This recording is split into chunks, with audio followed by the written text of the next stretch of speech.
ഹരേ രാമ രാമ രാമ ഹരേ ഹരേ, ഹരേ കൃഷ്ണ കൃഷ്ണ കൃഷ്ണ ഹരേ ഹരേ. ഉത്തരരാമായണം 2-ാമത്തെ അധ്യായം, കൈലാസോദ്ധാരണത്തിൻ്റെ സാരം. ജ്യേഷ്ഠനെ ജയിച്ചിട്ട്, അതായത് കുബേരനെ ജയിച്ചിട്ട് പുഷ്പകവിമാനത്തിൽ കയറി പുറപ്പെട്ട രാവണൻ ശരവണ പ്രദേശത്ത് എത്തിയപ്പോൾ വിമാനം എവിടെ ഉറച്ചുപോയി. ഇതിന് കാരണം എന്താണോ എന്നറിയാതെ ചിന്തിച്ച് വിഷമിക്കുമ്പോൾ മാരീചൻ പറഞ്ഞു, ഈ പുഷ്പകം വൈശ്രവണനെ അല്ലാതെ മറ്റാരെയും വഹിക്കുകയില്ലായിരിക്കും. അതോ മറ്റു വല്ല കാരണവുമുണ്ടോ? എന്താണ് കുഴപ്പമെന്ന് കണ്ടുപിടിക്കണം. ഈ സമയത്ത് നന്ദികേശ്വരൻ ഒരു വാനരൂപം ധരിച്ച് അവിടെ എത്തി രാവണനോട് പറഞ്ഞു, ചന്ദ്രശേഖരനും നീലകണ്ഠനും ഈശ്വരനും പരമേശ്വരനും ഉമാപതിയുമായ ശങ്കരൻ നൃത്തം ചെയ്യുന്ന പ്രദേശമാണ് ഇത്. ഇവിടെ ആരും വന്നുകൂടാ. അതിനാൽ വന്ന വഴിയെ നീ തിരികെ പോകൂ. ധിക്കാരം കാട്ടി മരിക്കാൻ ഇടയാകരുത്. ഒരു വാനരൻ വന്ന് എന്നോട് പറഞ്ഞതു കൊള്ളാം എന്ന് പറഞ്ഞ് പരിഹസിച്ചുകൊണ്ട് രാവണൻ അലറിച്ചിരിച്ചു. ഇത് കേട്ട നന്ദികേശ്വരൻ പറഞ്ഞു, ബ്രഹ്മാവ് നിനക്ക് നൽകിയിട്ടുള്ള വരം നിമിത്തം നിന്നെ ഇപ്പോൾ ഞാൻ കൊല്ലുന്നില്ല. വാനരൻ എന്ന് വിളിച്ച് പരിഹാസപൂർവ്വം നിന്ദിച്ചതിനാൽ വാനരന്മാരെ കൊണ്ട് തന്നെ നിനക്ക് വംശനാശം ഉണ്ടാകും. ദേവന്മാർ, ബ്രാഹ്മണശ്രേഷ്ഠർ എന്നിവരെ പീഡിപ്പിക്കുന്നതിനാൽ നിനക്ക് ജീവനാശവും സംഭവിക്കും. നന്ദീശ്വരന്റെ ശാപമൊന്നും രാവണൻ അറിഞ്ഞില്ല. ആരാണ് ഈ ശങ്കരൻ എന്ന് പറഞ്ഞുകൊണ്ട് രാവണൻ മുന്നോട്ട് നീങ്ങി. നേർവഴിക്കാൻ പോകരുത് എങ്കിൽ നാഥനായി നീ എന്നെ തടഞ്ഞുകൊള്ളൂ എന്ന് പറഞ്ഞുകൊണ്ട് ദശാനനൻ കൈലാസപർവ്വതം ഇളക്കാൻ തുടങ്ങി. ഇത് കണ്ട് പരിഭ്രാന്തരായ ശിവഭക്തന്മാർ വിറച്ചുപോയി. ചന്ദ്രമുഖിയായ പാർവതി പേടിച്ചോടി വിയർത്തു ഭയന്ന് ശിവനെ കെട്ടിപ്പിടിച്ചു. ലോകമാതാവിൻ്റെ ആലിംഗനം കൊണ്ട് സന്തുഷ്ടനായ ശിവൻ അനുരാഗത്തോടെ പുഞ്ചിരി പൊഴിച്ചിട്ട് മനോഹരമായ തൻ്റെ തള്ളവിരൽ ശക്തിയായി അമർത്തി. അപ്പോൾ കൈലാസപർവ്വതം ഉറച്ചു. പർവ്വതം പൊക്കാൻ ശ്രമിച്ച രാവണൻ്റെ 20 കൈകളും കൈലാസത്തിൻ്റെ അടിയിലായി ഞെരിഞ്ഞു. ഭൂമിയും സമുദ്രവും പർവ്വതവും വനങ്ങളും എല്ലാം രാവണന്റെ നിലവിളി കേട്ട് വിറച്ചു. 3 ലോകത്തിലെയും ജനങ്ങൾ ശോകഭയങ്ങളാൽ പരവശരായി. കൈകൾ വീണയാക്കിക്കൊണ്ട് സാമഗാനം പാടി രാവണൻ ശിവനെ ഭജിച്ചു. ദശാസ്യന് ശിവനിൽ ഭക്തി വർദ്ധിച്ചു. അങ്ങനെ 1000 കൊല്ലം കഴിഞ്ഞു. കാരുണ്യവാനായ ശ്രീ പരമേശ്വരൻ കാലിളക്കിയിട്ട് രാവണന്റെ അടുത്തേക്ക് ചെന്ന് ഇപ്രകാരം പറഞ്ഞു, ഈ 3 ലോകത്തിലും നിന്നെപ്പോലെ ബലവാനായിട്ട് മറ്റൊരു ആളില്ല. നിന്റെ രാവം പറയുമ്പോൾ ശബ്ദം, നിന്റെ രാവം 3 ലോകത്തിലും മുഴങ്ങിയതിനാൽ നിനക്ക് രാവണൻ എന്ന പേരും ചന്ദ്രഹാസം എന്ന ആയുധവും ഞാൻ നൽകുന്നു. നിന്നിൽ ഞാൻ സന്തുഷ്ടനായിരിക്കുന്നു. ഇന്നു മുതൽ നീ എന്നെ ഭജിച്ചുകൊള്ളൂ. എങ്കിൽ നിനക്ക് ഒരു പരാജയവും ഉണ്ടാവുകയില്ല. ദുഃഖം കൂടാതെ വേണ്ട വഴിക്ക് പോയിക്കൊള്ളൂ. ഞാൻ സമ്മതിച്ചിരിക്കുന്നു. അനന്തരം രാവണൻ പുഷ്പക വിമാനത്തിൽ കയറി യാത്രയായി ഹിമാലയ പർവ്വതത്തിലെ വനത്തിലെത്തിയ സന്തോഷത്തോടെ വസിച്ചു. അവിടുത്തെ ഒരാശ്രമത്തിൽ സൂര്യപ്രഭ പോലുള്ള ഒരു ഉത്തമ കന്യക താമസവൃത്തി അനുഷ്ഠിച്ചു കഴിയുന്നത് കണ്ടു. അവളോട് ദശാസ്യൻ പറഞ്ഞു, സകല സ്ത്രീകളും കണ്ടാൽ വണങ്ങുന്ന സർവമനോഹരിയായ നീ ഇങ്ങനെ സുഖഭോഗങ്ങളെല്ലാം ഉപേക്ഷിച്ച് സകല ഇന്ദ്രിയങ്ങളും നിയന്ത്രിച്ച് സമ്പൂർണ്ണ യൗവനവും പാഴാക്കി താപസിയായി വസിക്കുന്നത് എന്തിനാണ്? നിന്റെ ദുരാഗ്രഹം, അതായത് നിറവേറ്റാൻ കഴിയാത്ത ആഗ്രഹം എന്നർത്ഥം. മറ്റെന്തെങ്കിലും കാര്യമാണെങ്കിൽ അത് എന്നോട് പറയൂ. നീ ഉർവശിയോ തിലോത്തമയോ ആണോ? അതോ പാർവതിയോ മഹാലക്ഷ്മിയോ? ആരാണ് നീ? നിന്റെ അച്ഛനമ്മമാർ ആരാണ്? സുന്ദരി, മടി കൂടാതെ എല്ലാം പറയൂ. രാവണന്റെ ഇപ്രകാരമുള്ള വാക്കുകൾ കേട്ടിട്ട് ആ സുന്ദരി പതുക്കെ പറഞ്ഞു, വേദപഠനത്തിൽ തൽപരനും പണ്ഡിതനും ബൃഹസ്പതിയുടെ മകനുമായ കുശധ്വജന് വാഗ്ദേവത തന്നെ, അതായത് വാഗ്വൈഭവമുള്ള ഒരു കന്യകയായി ജനിച്ചു. വേദജ്ഞരായ താപസന്മാർ എനിക്ക് വേദവതി എന്ന് പേരിട്ടു. എന്നെ വിവാഹം കഴിക്കാൻ പലരും വന്നു. പിതാവ് എന്നെ നൽകുകയില്ലെന്ന് പറഞ്ഞപ്പോൾ അവരെല്ലാം മടങ്ങിപ്പോയി. മഹാവിഷ്ണു തന്നെ മകളുടെ ഭർത്താവാകണം എന്ന് അച്ഛൻ ആഗ്രഹിച്ചതുകൊണ്ടാണ് അങ്ങനെ പെരുമാറിയത്. എന്നെ നൽകാത്തതിനാൽ ക്രുദ്ധനായ ഒരു രാക്ഷസൻ അച്ഛനെ ഉറങ്ങിക്കിടക്കുമ്പോൾ ചതിച്ചു കൊന്നു. തുടർന്ന് അമ്മ അച്ഛൻ്റെ ചിതയിൽ ചാടി എൻ്റെ പിതാവിൻ്റെ ആഗ്രഹം നിറവേറ്റുന്നതിന് വേണ്ടി അന്നു മുതൽ മഹാവിഷ്ണു എൻ്റെ ഭർത്താവായി വരണം എന്ന സങ്കല്പത്തോടെ തപസ്സു ചെയ്യുകയാണ്. അങ്ങ് പോകുക, നന്മ വരട്ടെ. കഠിനമായ തപസ്സുകൊണ്ട് അങ്ങ് ജനങ്ങളിൽ പ്രമുഖനായി മാറി എന്ന് എനിക്കറിയാം. ഇത് കേട്ട രാവണൻ വിമാനത്തിൽ നിന്നും നിലത്തിറങ്ങി വേദവതിയോട് ഇങ്ങനെ പറഞ്ഞു, അല്ലയോ സുന്ദരി, നിനക്ക് ഔദാര്യം ഒട്ടുമില്ല. അല്ലയോ വല്ലഭേ, എൻ്റെ കയ്യോളം പോലും ബലം വിഷ്ണുവിനില്ല എന്ന് നീ മനസ്സിലാക്കൂ. തപസ് മതിയാക്കൂ. സ്ത്രീരത്നമേ, നിന്റെ യൗവനം വെറുതെ കളയരുത്. രാവണന്റെ വാക്കുകൾ കേട്ട് താപസി പറഞ്ഞു, നീ അയോഗ്യമായ കാര്യങ്ങൾ എന്നോട് പറയരുത്. വേദവതിയുടെ വാക്കുകൾ കേട്ട് കോപിഷ്ഠനായ രാവണൻ അവളുടെ തലമുടി ചുറ്റിപ്പിടിച്ചു. അപ്പോൾ താപസി പറഞ്ഞു, നീ എന്നെ തൊട്ടു. നിന്നെ ഞാൻ വധിച്ചാൽ തന്നിമിത്തം എൻ്റെ തപസ്സിന് നാശമുണ്ടാകും.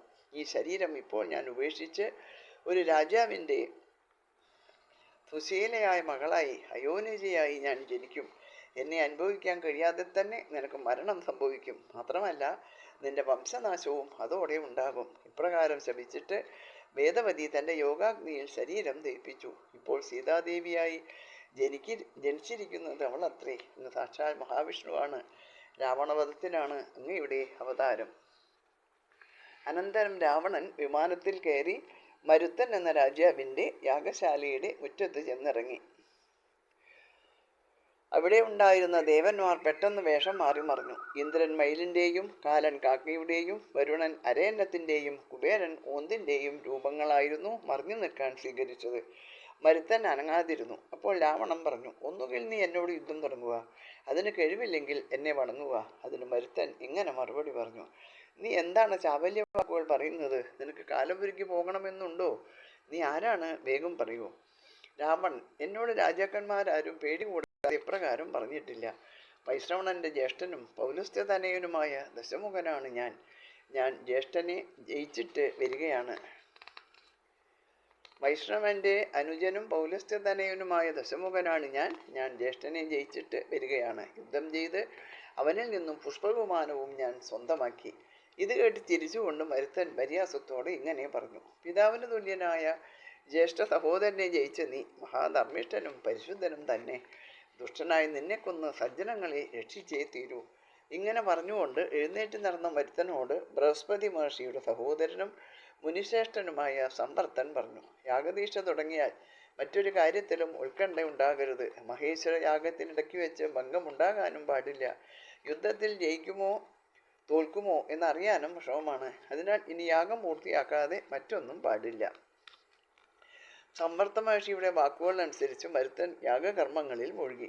വിജയഭാവത്തോടെ സൈന്യവുമായി ആർത്തു വിളിച്ചുകൊണ്ട് രാവണൻ മടങ്ങി. ഇതറിഞ്ഞ ദേവന്മാർ നിർഭയരായി വീണ്ടും യാഗശാലയിൽ എത്തി. ഇന്ദ്രൻ മയിലിനെ വിളിച്ചു പറഞ്ഞു, നിങ്ങളുടെ ശരീരം സുന്ദരമാകട്ടെ. നിങ്ങളുടെ പീലികളിൽ മുഴുവൻ എനിക്കുള്ളതുപോലെ മനോഹരമായി നീലക്കണ്ണുകൾ ഉണ്ടാകട്ടെ. ഭൂമിയിൽ ഞാൻ മഴ പെയ്യിക്കുന്ന കാലത്ത് നിങ്ങൾക്കെല്ലാം ആനന്ദമുണ്ടാകട്ടെ. കാക്കകൾക്ക് വരം നൽകിക്കൊണ്ട് കാലൻ പറഞ്ഞു, ആരെങ്കിലും കൊന്നാലല്ലാതെ രോഗനിമിത്തമോ പ്രായക്കൂടുതൽ കൊണ്ടോ നിങ്ങൾക്ക് മരണമുണ്ടാകുകയില്ല. എൻ്റെ നഗരത്തിൽ വാഴുന്നവർക്ക്, അതായത് പരേതാത്മാക്കൾക്ക് വിശപ്പും ദാഹവും തീർക്കാനായി മനുഷ്യൻ നൽകുന്ന പിണ്ടത്തിൻ്റെ ഉച്ഛിഷ്ടം നിങ്ങൾ ഭക്ഷിക്കുമ്പോൾ അവർക്ക് തൃപ്തി ഉണ്ടാകട്ടെ. വരുണൻ അരയന്നങ്ങളോട് പറഞ്ഞു, നിങ്ങൾ നല്ല വെളുപ്പ് നിറമുള്ളവരായി ജലാശയങ്ങളിൽ താമരവലയങ്ങൾ ഭക്ഷിച്ചുകൊണ്ട് സന്തോഷത്തോടെ ജീവിച്ചു കൊള്ളുവിൻ. കുബേരൻ ഓന്തുകൾക്ക് ഇങ്ങനെ വരം നൽകി, നിങ്ങൾ ശിരസിൽ പൊന്മയമായ കിരീടമണിഞ്ഞുകൊണ്ട് ഉന്നതന്മാരായി വസിച്ചുകൊള്ളുക. ഇപ്രകാരം വരങ്ങൾ നൽകിയതിനു ശേഷം ദേവന്മാർ ഹവിർഭാഗം ഭുജിച്ച് സംതൃപ്തരായി ദേവലോകത്തേക്ക് മടങ്ങി. യജ്ഞാവസാനത്തിൽ മരുത്തൻ ആചാര്യന്മാർക്കും മറ്റും ദക്ഷിണ നൽകി.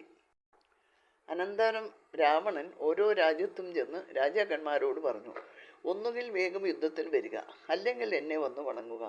രാവണന്റെ ഈ പോർവിളി കേട്ട് ഗാദി, സുരതൻ, പുരൂരവസ്, ദുഷ്യന്തൻ തുടങ്ങിയ ഉത്തമ രാജാക്കന്മാർ ബ്രഹ്മാവ് രാവണന് കൊടുത്തിട്ടുള്ള വരത്തിൻ്റെ മഹത്വം ആലോചിച്ച് പരാജയം സമ്മതിച്ചു.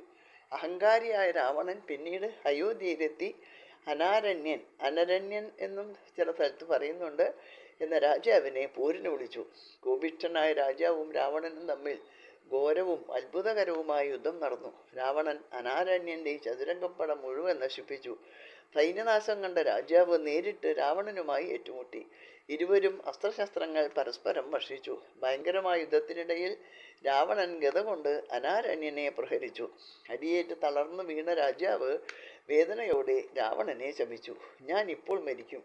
എന്നാൽ ഇതുകൊണ്ട് നീ വിജയിച്ചു എന്ന് കരുതേണ്ട. സൂര്യവംശത്തിൽ ദശരഥ മഹാരാജാവിൻ്റെ മകനായി രാമൻ എന്നൊരു പുരുഷൻ ജനിക്കും. ഇന്ന് നീ നടത്തിയ ദുഷ്പ്രവൃത്തി മൂലം ആ രാമൻ നിന്റെ വംശം അശേഷം നശിപ്പിക്കും. ഇപ്രകാരം ശപിച്ചതിനു ശേഷം രാജാവ് ഇന്ദ്രലോകം പോകി. അഗസ്ത്യമുനിയുടെ ഇപ്രകാരമുള്ള വാക്കുകൾ കേട്ടിട്ട് സന്തോഷപൂർവ്വം ശ്രീരാമൻ ചോദിച്ചു, അക്കാലത്ത് രാജാക്കന്മാർക്ക് ആർക്കും രാവണനോട് പോരാടാൻ കഴിയാതിരുന്നത് എന്തുകൊണ്ടാണ്? അവർക്ക് ശക്തിയില്ലാഞ്ഞിട്ടാണോ? രാവണൻ അത്രയ്ക്ക് ബലവാനായിരുന്നോ? അത് കേട്ട് ചിരിച്ചുകൊണ്ട് അഗസ്ത്യ മഹർഷി ശ്രീരാമനോട് ഇങ്ങനെ പറഞ്ഞു, അല്ലയോ പങ്കജാക്ഷ, അഹങ്കാരിയായ രാവണൻ ദേവാദികൾക്കും മുനിവരന്മാർക്കും ദുഃഖമുളവാക്കിക്കൊണ്ട് നടക്കുന്നതിനിടയിൽ മാഹിഷ്മതീപുരത്തിലെത്തി. അവിടെ കൃതവീര്യൻ്റെ പുത്രനായ കാർത്തവീര്യൻ, അതായത് അർജുനൻ എന്നും ചില സ്ഥലത്ത് പേരുണ്ട്, വിനോദ കേളികൾക്കായി തൻ്റെ സ്ത്രീകളുമൊത്ത് നർമ്മദാ നദിയിൽ ഇറങ്ങി. അപ്പോൾ പുഷ്പകവിമാനത്തിൽ ആകാശത്തിലൂടെ രാവണൻ്റെ അനുചരന്മാരും ഒരുമിച്ച് സഞ്ചരിക്കുകയായിരുന്നു. താഴെ മനോഹരമായ വനങ്ങൾ കൊണ്ട് ആകർഷകമായ വിന്ധ്യപർവ്വത പ്രദേശത്ത് നിർമ്മല ജലം നിറഞ്ഞൊഴുകുന്ന നർമ്മദാ നദി കണ്ടു. ആ നദീതീരത്ത് വിശ്രമിച്ചു കൊള്ളുവാൻ തൻ്റെ അനുചരന്മാരോട് രാവണൻ കൽപ്പിച്ചു. പല രാജാക്കന്മാരോട് പടപൊരുതിയതിൻ്റെ ക്ഷീണം തീർക്കാനായി നിങ്ങളെല്ലാം സ്വർഗംഗയ്ക്ക് തുല്യയായി നദിയിൽ ഇറങ്ങി കുളിക്കുവിൻ. ഞാനും ഇവിടെ കുളിയും ദേവപൂജയും മറ്റും നടത്തി വരാം. സമയം മധ്യാഹ്നമായി, അതിനാൽ ശിവപൂജയും നടത്താം. അനന്തരം രാക്ഷസന്മാർ കുളി കഴിഞ്ഞു വന്ന് പൂജയ്ക്ക് വേണ്ട ചന്ദന പുഷ്പാദികളെല്ലാം ഒരുക്കി. വിശാലമായ മണൽപ്പരപ്പിൽ പൂജാവേദി തയ്യാറാക്കി. രത്നപീഠം വെച്ച് അതിനു മുകളിൽ ഉത്തമമായ ശിവലിംഗം വെച്ച് രാവണൻ അഭിഷേകവും അർച്ചനയും ഗുരുപദേശമനുസരിച്ച് വിധിപ്രകാരം നടത്തി. രാവണൻ ഭക്തിപൂർവം നമസ്കരിച്ചതിന് ശേഷം നൃത്തം ചെയ്തുകൊണ്ട് പരമശിവനെ ഇപ്രകാരം സ്തുതിച്ചു. നിത്യനും നിർമ്മലാനന്ദനും രുദ്രനും മൃത്യുഞ്ജയനും ഭൂതേശ്വനുമായ ശിവന് നമസ്കാരം. ഞാനും ആചാര്യനും പരമേശ്വരനും ഒന്നു തന്നെയാണെന്ന് എൻ്റെ മനസ്സിൽ തോന്നുന്നു. ഇങ്ങനെ ശിവസ്തുതി നടത്തിക്കൊണ്ടിരിക്കുന്നതിനിടയിൽ നദിയിലെ വെള്ളം പൊങ്ങി വരുന്നത് കണ്ടു. പീഠവും വാളും ശിവലിംഗവും എല്ലാം വെള്ളത്തിൽ മുങ്ങി. കഷ്ടം, ഈ പുണ്യനദി പെട്ടെന്ന് ഇപ്രകാരം പൊങ്ങാൻ എന്താണ് കാരണം? കീഴ്പോട്ടൊഴുകുന്ന വെള്ളം പണ്ട് എപ്പോഴെങ്കിലും മേൽപോട്ട് ഒഴുകിയതായി കേട്ടിട്ടുണ്ടോ? അത്ഭുതം തന്നെ. വെള്ളം മേൽപോട്ട് ഒഴുകാൻ കാരണം എന്താണ് എന്ന് നിങ്ങൾ പോയി അന്വേഷിച്ചിട്ട് വരിക എന്ന് പറഞ്ഞ് രാവണൻ ശുഖസാരണന്മാരെ പറഞ്ഞയച്ചു. അവർ കീഴ്പോട്ട് അരയോജന ചെന്നപ്പോൾ ഒരു രാജാവിനെ കണ്ടു. കാർത്തവീര്യാർജുനൻ സ്ത്രീകളുമൊത്ത് ജലക്രീഡ ചെയ്യുന്നതിനിടയിൽ തൻ്റെ 1000 കൈകൾ കൊണ്ട് നദീജലം തടഞ്ഞു നിർത്തി. അല്പം പോലും ജലം താഴോട്ട് വിട്ടില്ല. അതാണ് നദി മേൽപോട്ട് പെട്ടെന്ന് പൊങ്ങാൻ കാരണമെന്ന് അവർ രാവണനെ അറിയിച്ചു. അത് കേട്ട് ക്രുദ്ധനായ രാവണൻ ദുഃഖത്തോട് പറഞ്ഞു, അർജുനൻ എന്ന് പറയുന്ന സജ്ജനദേശിയും മഹാഷടനും കശ്മലനുമായ അവൻ ആരാണ്? അവനെ ജയിക്കാതെ ഇനി ഞാൻ ലങ്കയിലേക്കില്ല, തീർച്ച. ഇപ്രകാരം പറഞ്ഞിട്ട് ശിവപൂജ അവസാനിപ്പിക്കാതെ രാവണൻ കോപത്തോടെ കൃതവീര്യപുത്രനായ അർജുനനോട് ചെന്ന് എതിരിട്ടു. നദീതീരത്ത് നിൽക്കുന്ന സാമന്തന്മാരോട് ദശഗ്രീവൻ പറഞ്ഞു, രാക്ഷസരാജാവായ രാവണൻ കാർത്തവീര്യാർജുനനെ യുദ്ധം ചെയ്യാൻ വിളിക്കുന്നു എന്ന കാര്യം നിങ്ങൾ വേഗം ചെന്ന് രാജാവിനോട് പറയുക. ഇത് കേട്ട കാർത്തവീര്യാർജുനൻ്റെ മന്ത്രിമാർ പരിഹാസപൂർവ്വം പറഞ്ഞു, പോരിന് ചോദിച്ച സമയം അറിഞ്ഞെത്തിയ അങ്ങ് വേണ്ടത്ര ഔചിത്യബോധമുള്ളവനാണ്. ജലക്രീഡയും കുളിയും നടത്തിക്കൊണ്ടിരിക്കുന്ന അദ്ദേഹം നാളെ നിന്റെ അഹങ്കാരം തീർക്കും. നിനക്ക് നാളെ വരെ ക്ഷമിച്ചിരിക്കാൻ കഴിഞ്ഞില്ലെങ്കിൽ ഞങ്ങളെ പെരുത്ത മതത്തോടെ കൊല്ലുക. അദ്ദേഹം യുദ്ധത്തിനെത്തും, പിന്നെ എല്ലാം നിനക്ക് ബോധ്യമാകും. തുടർന്ന് പ്രഹസൻ മുതലായവർ രാജഭടന്മാരോട് പോരു തുടങ്ങി. യുദ്ധകോലാഹലം കേട്ട കാർത്തവീര്യൻ സുന്ദരിമാരായ സ്ത്രീകളോട് പറഞ്ഞു, നിങ്ങൾ ഭയക്കാതെ കുളിച്ചു കയറുക. ഒരു പ്രയാസവുമില്ലാതെ അരനിമിഷത്തിനകം ഞാനിങ്ങെത്താം. ഇനി രാവണ കാർത്തവീര്യ യുദ്ധം എന്ന ഭാഗം നാളെ. എല്ലാവർക്കും നമസ്കാരം. ഹരേ രാമ രാമ രാമ ഹരേ ഹരേ, ഹരേ കൃഷ്ണ കൃഷ്ണ കൃഷ്ണ ഹരേ ഹരേ.